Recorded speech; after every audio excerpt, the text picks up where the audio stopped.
What's up guys, Leroy here, and today we're doing Magic Monday. You might be asking, what is Magic Monday? Well, I'm gonna tell you. Magic Monday is when we take a photo, and I don't know if you remember when you were a kid and you used to get those magazines to where you would try to find out what's different from the different pictures. Well, we're doing that with our photos. So we got our photo today. It's a photo of Norma Didier and it looks amazing, but we took some things out. So we're gonna show you guys the first photo, and then we'll show you the second photo.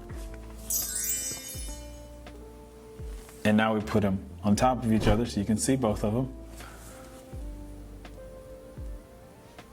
So what we want to figure out is how many things did we change between the first image and the second image. So for this week's Monday Magic, it's a photo of Norma Didier. Let us know in the comments how many different things you see. Just leave us a number. If you want to be get extra credit, you could tell us what those things were that we moved, and maybe we can find a fun prize for a winner. So thanks for tuning in for Monday Magic, and I'll see you guys next week.